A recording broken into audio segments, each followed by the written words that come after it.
तो नमस्ते दोस्तों, स्वागत है आप सभी लोगों का एक बार फिर अपने YouTube channel dream India study point में। तो आज की वीडियो में हम बात करेंगे क्लासिफिकेशन ऑफ बॉयलर का वर्गीकरण किन किन भागों में किया जाता है वो आज हम समझेंगे सबसे सरल भाषा में। ठीक है, आसान तरीके से समझेंगे, ज़्यादा हमको नहीं लिखना है, मेन टॉपिक पकड़ कर चलना है हमको। ठीक है, तो क्लासिफिकेशन ऑफ बॉयलर समझेंगे। अगर इसके पहले वाली वीडियो में हमने समझा था पार्ट ऑफ बॉयलर और बॉयलर क्या होता है। अगर आपने इसके पहले वाली वीडियो ना देखी हो तो डिस्क्रिप्शन में आपको पावर प्लांट इंजीनियरिंग सब्जेक्ट की लिंक मिल जाएगी, आप वहाँ पर क्लिक करें। और 7वां वीडियो है पार्ट ऑफ बॉयलर, और बॉयलर के बारे में हमने 7वें वीडियो में बताया। ये आपका 8वां वीडियो है, ये वीडियो लेक्चर है आपका 8वां। ठीक है, इसमें हम पढ़ेंगे क्लासिफिकेशन ऑफ बॉयलर।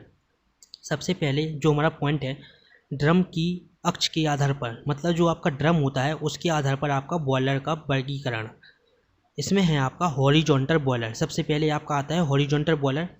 यदि बॉयलर ड्रम की अक्ष क्षैतिज स्थिति में है तो उसे क्षैतिज बॉयलर कहते हैं। देखिए, इसमें आपको चित्र बनाने की आवश्यकता नहीं है, आप केवल लिखते चलें।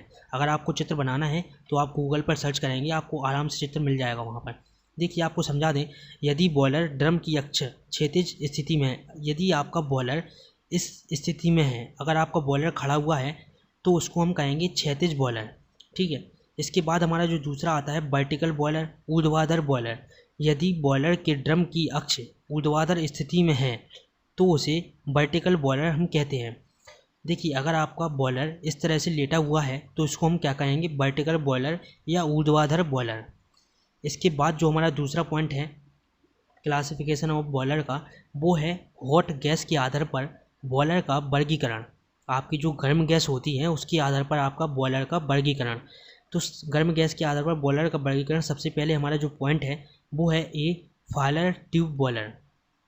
फायर ट्यूब बॉयलर में हम पढ़ेंगे, यदि भट्टी से निकलने वाली गर्म गैसें ट्यूब के अंदर से होकर जाती हैं और जल ट्यूब के बाहर चारों ओर सेल में भरा रहता है, उसे हम फायर ट्यूब बॉयलर कहते हैं। देखिए, सबसे आसान भाषा में समझें आप।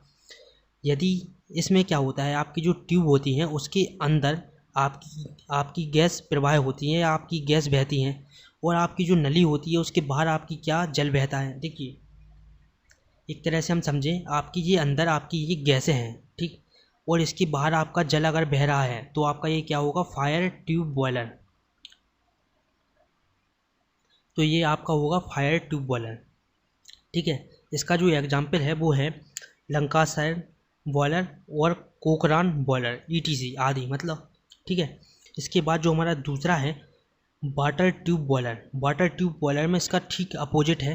देखिए, यदि जल ट्यूब के अंदर से गुजरता है और ट्यूब के चारों ओर हॉट गैस प्रवाह होती हैं तो उसे हम वाटर ट्यूब बॉयलर कहते हैं। इसके एग्जाम्पल हैं बेवकॉक बॉयलर, विल्कॉक्स बॉयलर आदि।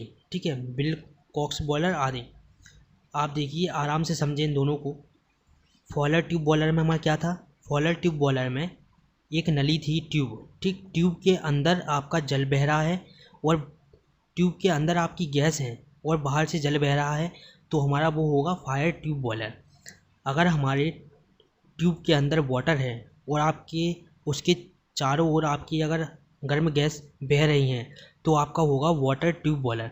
अगर ट्यूब के अंदर वाटर हो तो वाटर ट्यूब बॉयलर, और अगर ट्यूब के अंदर गैस हो तो गैस ट्यूब बॉयलर। ठीक है, अब हम समझेंगे ईंधन के आधार पर बॉयलर का वर्गीकरण।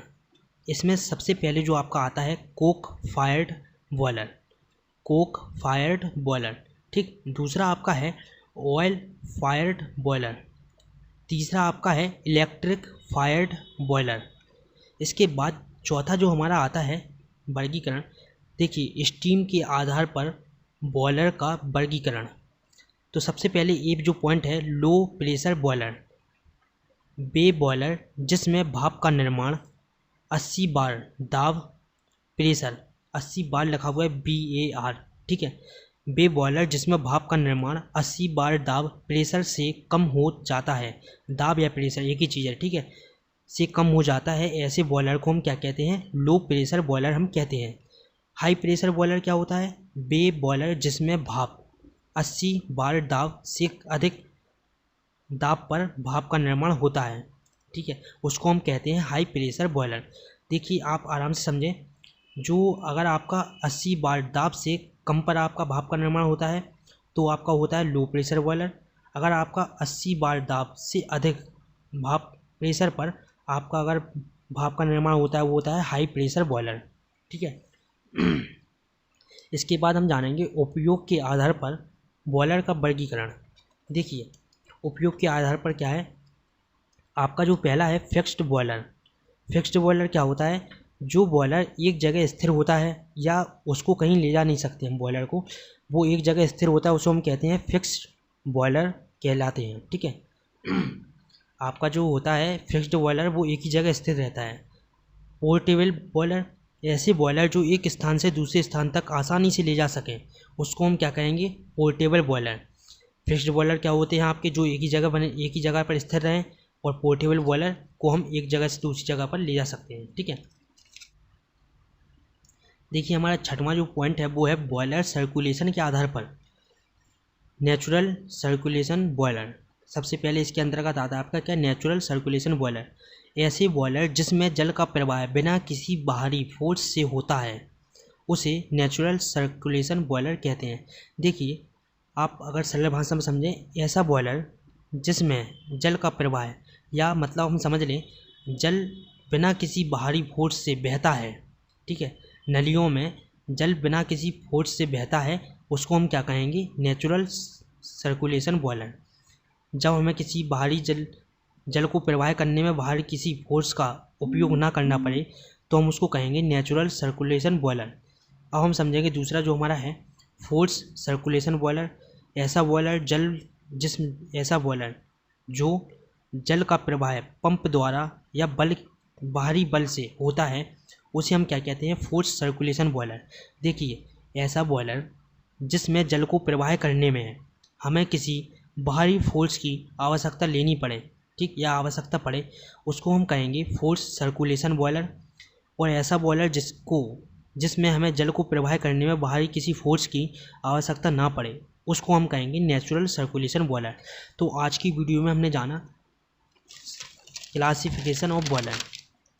तो अगर आप ऐसी वीडियो और देखना चाहते हैं तो चैनल को जल्दी से सब्सक्राइब करें, और अगर वीडियो अच्छी लगी हो तो लाइक कमेंट और अपने दोस्तों के साथ शेयर ज़रूर करें।